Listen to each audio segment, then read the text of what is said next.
Madison Carter strolled into Judge Frank Caprio's courtroom as though she were walking the red carpet at an exclusive event. At just 19 years old, she had mastered the art of commanding attention with ease. Her $3,000 Prada handbag swung effortlessly from her shoulder, and her Chanel sunglasses remained perched on her face, even though she was indoors. The sharp click of her Louis Vuitton heels echoed through the marble floors, announcing her arrival to the entire courtroom.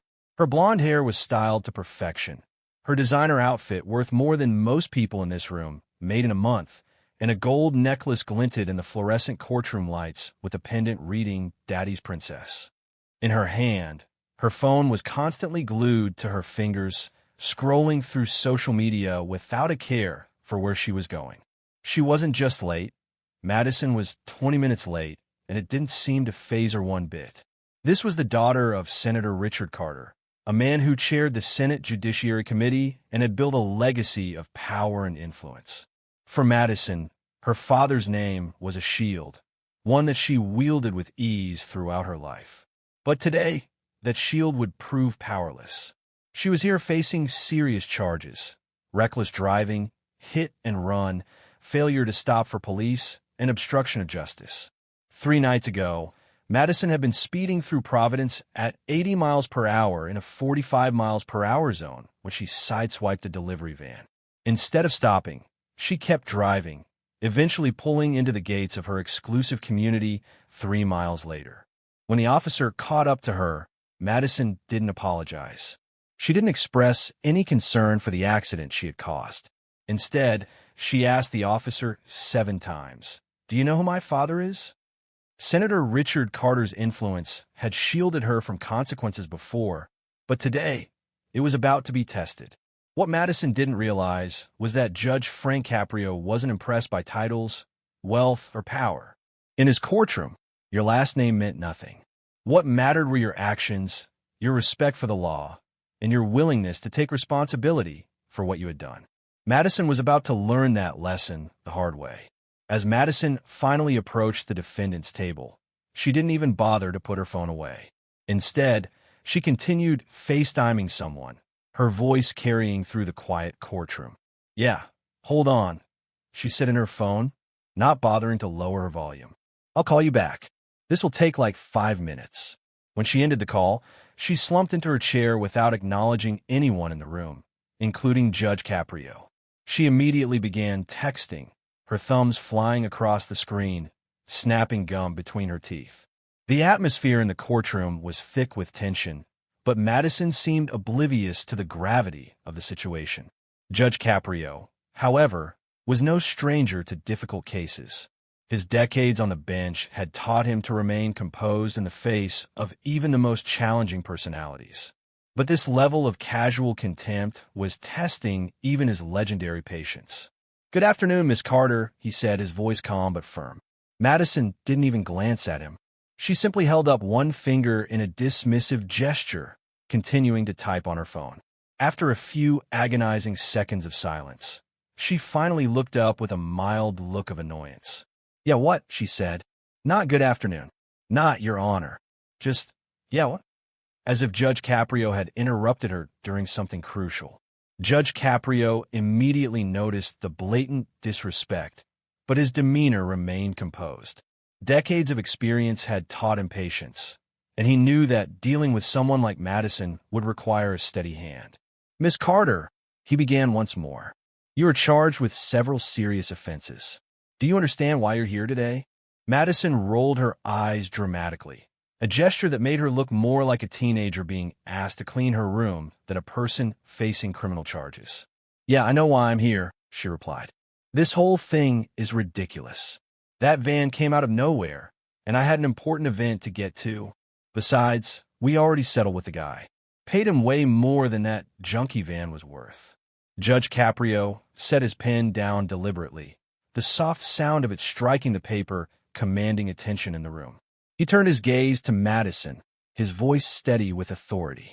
"This court doesn't operate on private settlements when criminal charges are involved," he said, looking at her intently. "You are accused of fleeing the scene of an accident, refusing lawful orders, and attempting to obstruct justice. These are not civil matters to be handled with checkbooks.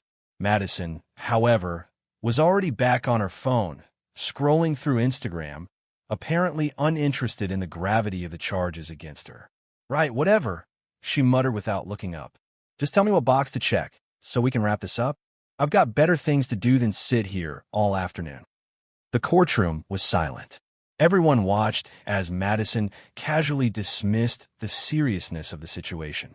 Judge Caprio, his patience thinning, took a deep breath and pressed on, knowing this case would require far more than just standard courtroom protocol.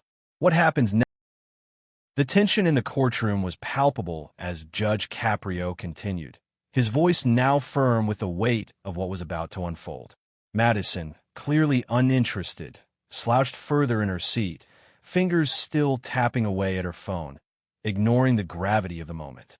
Her dismissiveness was like a mirror to her entire life, one of entitlement, one of privilege, and it was all about to come crashing down. "Miss Carter," Judge Caprio said, the calm authority in his tone unmistakable, "you are here because of your reckless actions. This isn't a trivial matter. You're being charged with several offenses: reckless driving, hit and run, obstruction of justice, and failure to stop for law enforcement." He paused, his eyes never leaving hers. "These are not just about breaking the law. They are about understanding that your actions affect real people." Madison, still absorbed in her phone, finally glanced up, her eyes rolling dramatically as if the words spoken by the judge had little to no impact on her. Yeah, she muttered, clearly uninterested. "Can we just move on? I've heard enough." Judge Caprio, a seasoned judge who had seen countless cases unfold, was no stranger to difficult defendants. However, the level of contempt Madison showed was shocking even for him. The disrespect she exhibited was as clear as day, and it became apparent that her sense of entitlement had shielded her from any real consequences her entire life. "Miss Carter," he said, his voice still calm, "you've heard the charges. But there's more. I want you to watch something. I want everyone in this room to witness exactly what happened when you decided to hit that van and keep driving. When you chose to disregard the laws that govern us all." He pressed a button on a bench, and the courtroom screens flickered to life. Madison glanced up briefly, her disinterest almost palpable. The footage from the officer's dash cam appeared on the screen, showing her speeding down Route 95, weaving through traffic and ignoring the sirens behind her. She was clearly in a rush, speeding at 78 miles per hour in a 45 miles per hour zone, oblivious to the danger she posed to other drivers. The camera zoomed in on her car as it cut off a truck, her BMW clipping the van, the sound of the crash echoing across the room. The footage was graphic, and the damage to the van was clear. Sparks flew, and the driver struggled to maintain control, narrowly avoiding a crash into the concrete barrier. But the worst part was yet to come. Madison didn't stop. She didn't even glance in the rearview mirror as she sped off, leaving the van driver behind, alone and shaken. Madison sat in her seat, visibly annoyed, glancing at her phone. Her face showed no sign of remorse. She didn't understand why the footage was being shown, why this was being made such a big deal. "This is ridiculous," she muttered, crossing her arms. "That van was barely a scratch, and I had somewhere to be. He'll be fine. Everyone's fine." Judge Caprio let her words hang in the air for a moment before responding, his voice unwavering. "Miss Carter, the man in that van, Mr. Chun, his life could have been turned upside down. You endangered him. You endangered the public. And instead of stopping to face your responsibility, you fled the scene." His gaze hardened as he spoke. "And then, when you were stopped by the officer, you tried to use your father's name to intimidate him. You thought your father's political power could shield you from the law. You thought your wealth, your privilege, your family's name could protect you. But here, in this courtroom, none of that matters." Madison's eyes flickered with irritation. "It's just a van," she repeated, brushing her hair away as if the entire situation were beneath her. The guy wasn't even hurt. But Judge Caprio wasn't done. He was just getting started. "Miss Carter, this isn't about a van. This is about you treating a fellow human being like they don't matter. You disregarded the well-being of a person who relies on that van to feed his family. His livelihood is tied to that vehicle. And you hit it and kept going. Do you understand that? He asked, his voice getting sharper with each word. Madison shifted uncomfortably in her chair. I didn't mean to. Judge Caprio cut her off. You didn't mean to? Do you think that's enough? That's all you have to say for yourself? Let me make it clear, Miss Carter, that there are consequences for your actions. Money doesn't erase responsibility. Family connections don't excuse reckless behavior. The tension in the room was thick now. Even the courtroom staff was sitting still, waiting for the next move. Madison's lawyer, David Morrison, stood up, his face slightly flushed, trying to interject. Your Honor, with all due respect, we've already offered restitution. We believe this case can be settled swiftly and fairly. Judge Caprio's eyes narrowed as he responded, his voice now laced with authority. Mr. Morrison, a checkbook cannot settle this. You cannot erase criminal behavior with money. The law is not for sale. The courtroom was silent, all eyes fixed on Madison, waiting for her next move. She shifted again, visibly uncomfortable, realizing this wasn't the situation she could charm her way out of with money or influence. This time, she couldn't use her family's name to smooth things over. Judge Caprio cleared his throat and spoke directly to her, his tone unyielding. You're about to understand something, Miss Carter. This court doesn't operate on who your father is or how much money you have. What matters here is the weight of Judge Caprio's words hung in the air like a storm cloud, ready to burst. Madison sat in her chair, her once confident posture slipping into something closer to discomfort. Her eyes darted around the courtroom, but she couldn't escape the realization that things were no longer under her control. For the first time in her life, her money, her connections, and her family's name weren't going to get her out of trouble. Miss Carter, Judge Caprio said, breaking the silence. I hope you're beginning to understand the gravity of the situation. This isn't a game. You endangered a life, and you thought money could make it disappear. It doesn't work that way here. Madison opened her mouth to speak, but the words caught in her throat. She was about to argue again, to say that she had already paid the man, that it should be enough, but she stopped herself. What more could she say? The mounting pressure in the room made her feel small, exposed.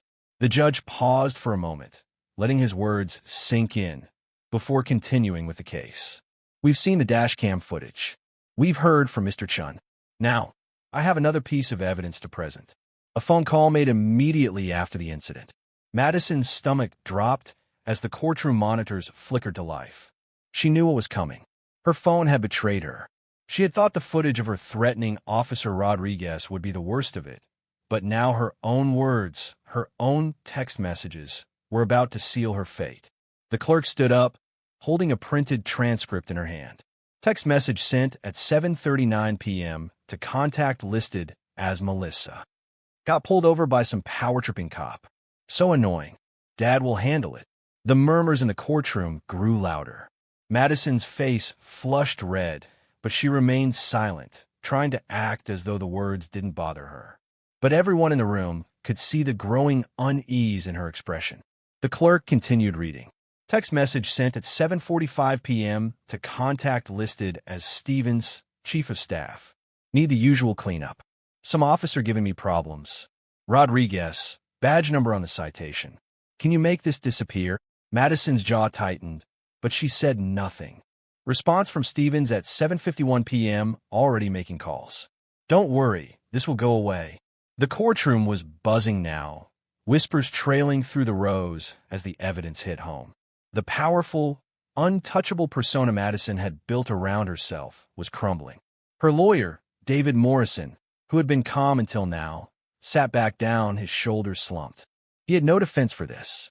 Madison, realizing her attempt at a calm facade was failing, shifted uncomfortably in her seat. Those messages are private, she protested weakly. They shouldn't be here. Judge Caprio gave her a look, his voice measured but sharp. Miss Carter, you made those messages public by sending them. This is a court of law, and in this courtroom, we deal with facts. We deal with evidence. Your privilege won't shield you from the truth.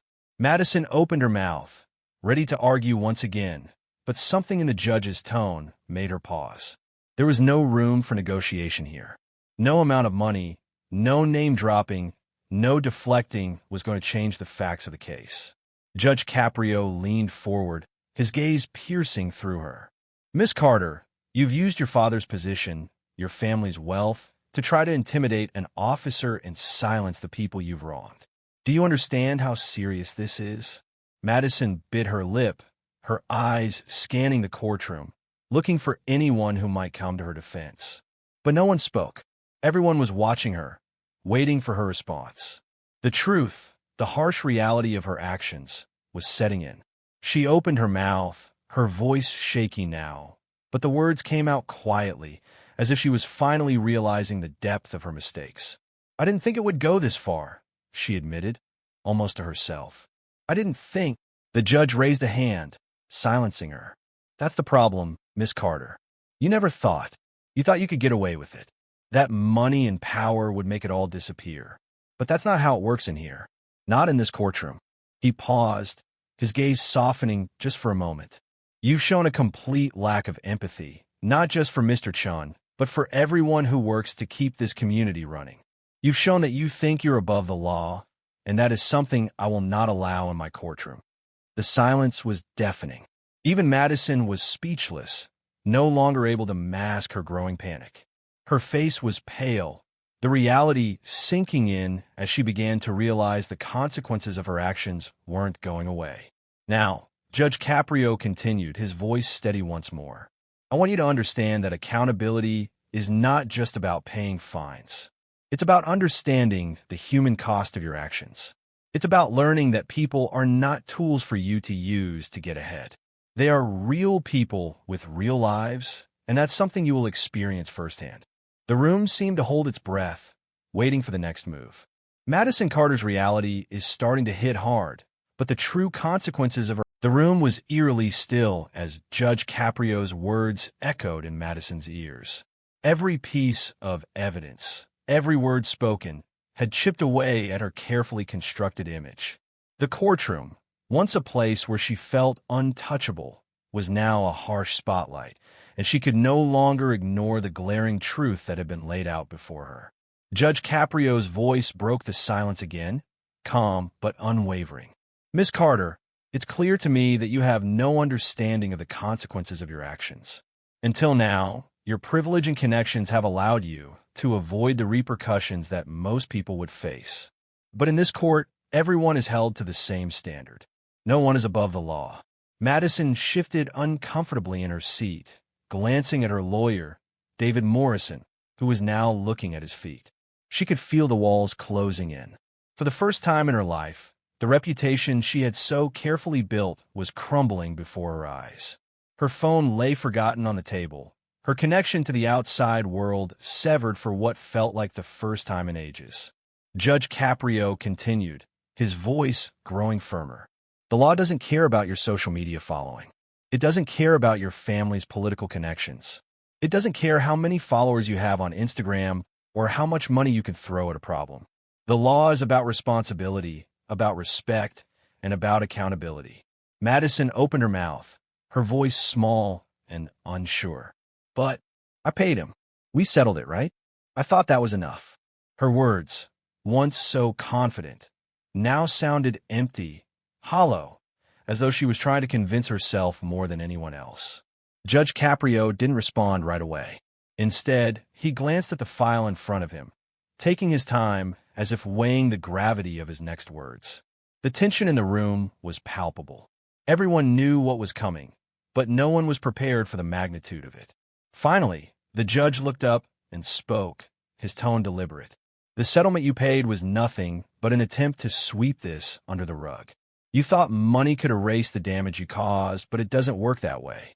You endangered Mr. Chen's life, and then you ran from the scene. You attempted to intimidate an officer doing his job, and you thought you could hide behind your father's name and wealth.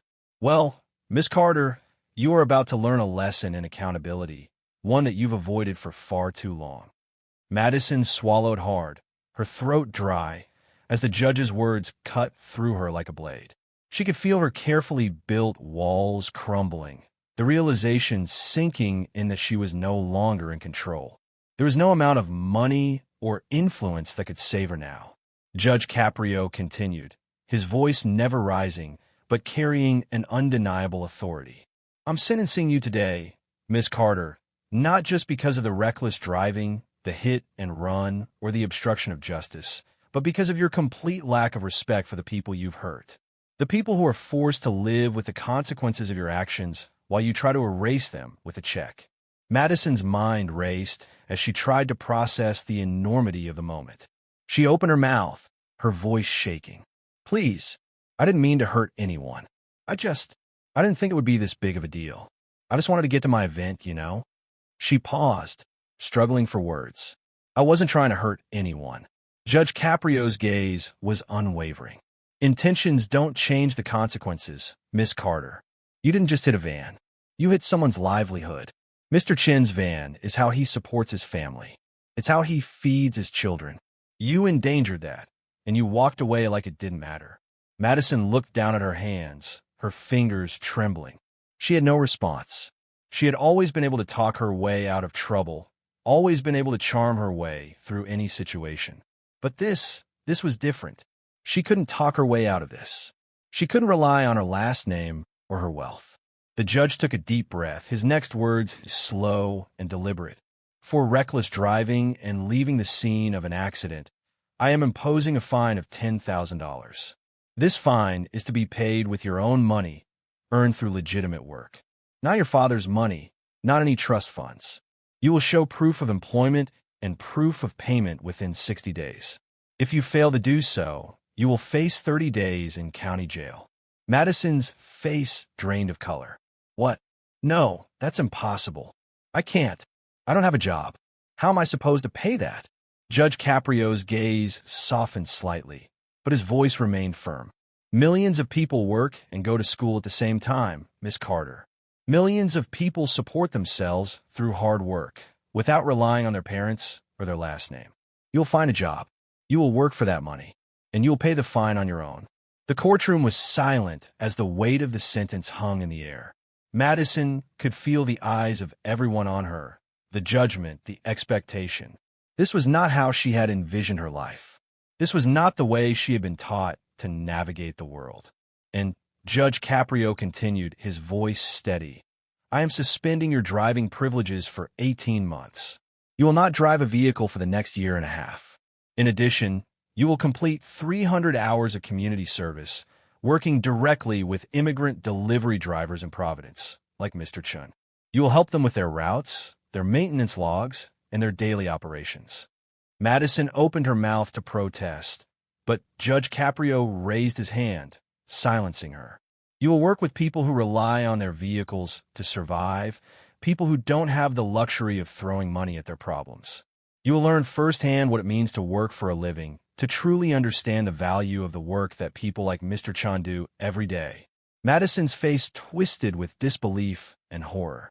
You want me to work with delivery drivers? Like, people who actually work for a living? The judge's gaze was unwavering. Yes, Miss Carter, that's exactly what I want you to do. Perhaps it will give you some perspective on your actions. The courtroom sat in stunned silence. The consequences of Madison's actions were starting to sink in, and for the first time, she realized that she had no escape. This was her moment of reckoning. Madison Carter's life has just been completely turned upside down. But this is only the beginning. Stay tuned for part 5, where Madison faces the full weight of her sentence and the ultimate lesson she's about to learn. Madison sat frozen in her chair as Judge Caprio's sentence echoed in her mind, each word a stark reminder of the reality she now faced. The courtroom had become a mirror, showing her the cold truth she had long ignored. Her wealth, her name, and her influence were no longer her shields. The consequences of her actions had caught up with her in a way she could no longer deny. As the judge finished speaking, the silence that followed felt suffocating, the weight of judgment settling on her shoulders. She glanced around the room, her eyes searching for something, anything that could offer her an escape. But there was no way out. No phone call she could make, no email she could send, No amount of money or power could change the reality of what she had just been sentenced to. The community service, the fine, the suspension of her driving privileges, it all felt like a crushing blow. But it wasn't over yet. There was one final part of the sentence to be handed down. "Miss Carter," Judge Caprio said, his voice cutting through the silence once more. "You will also undergo a mandatory 12-week educational program on empathy, responsibility, and the real-world consequences of your actions. You will attend every session without exception, and you will be required to write a report on each class, explaining what you learned and how it applies to your life." Madison's eyes widened. This wasn't part of her plan. She had expected fines, maybe a slap on the wrist, certainly nothing this personal. 12 weeks of learning how to care about others? It sounded like a joke. "Do you understand, Miss Carter?" Judge Caprio's eyes locked onto hers, unwavering. Madison nodded, her face pale, her hands trembling slightly. "Yes, Your Honor," she muttered, though she felt like she might choke on the words. This wasn't her world. The world she had known was one where mistakes were covered up, where privilege bought you everything, even forgiveness. This was different. As the court proceedings drew to a close, Judge Caprio stood up, his presence commanding the room. "Miss Carter, I hope this sentence will serve as a wake-up call for you," he said, his voice steady but full of conviction. "You've lived a life where consequences were easily avoided, but that ends today. You are no longer exempt from the laws that govern everyone else.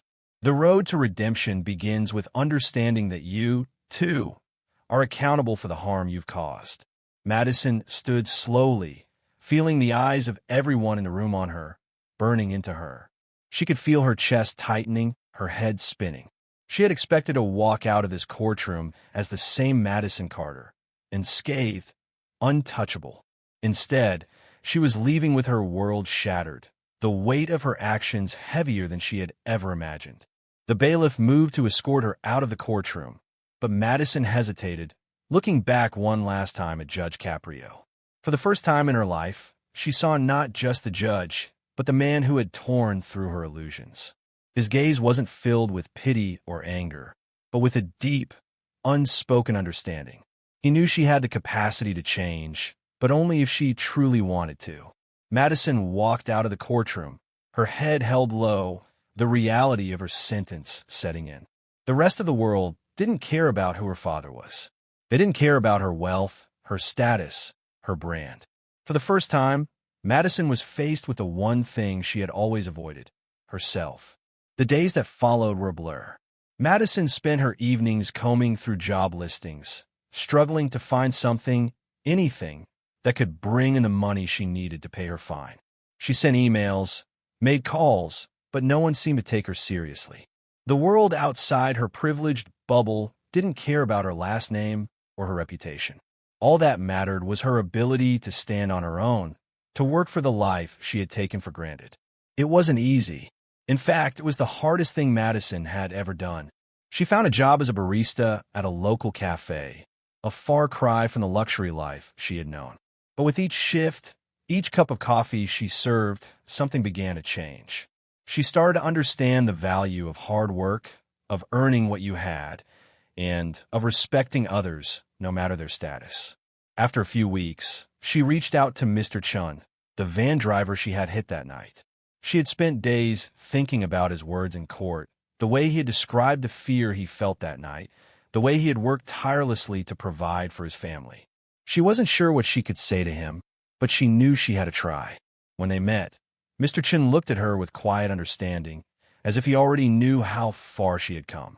"Thank you for reaching out," he said simply, his voice warm but reserved. "I can see you're trying. That's all I ask." For the first time in a long while, Madison felt something stir within her, a genuine sense of gratitude and respect for the man she had once seen as nothing more than an obstacle. As the weeks passed, Madison began to realize that her community service wasn't just about paying her debt. It was about seeing the world through the eyes of those she had once dismissed, learning that her actions had far-reaching consequences. And with each day, she felt herself becoming someone new. But redemption was not immediate. It would take time, time she now had, and time she would spend proving to herself that she could be better, that she could earn her place in the world without relying on the privileges of her father or her wealth.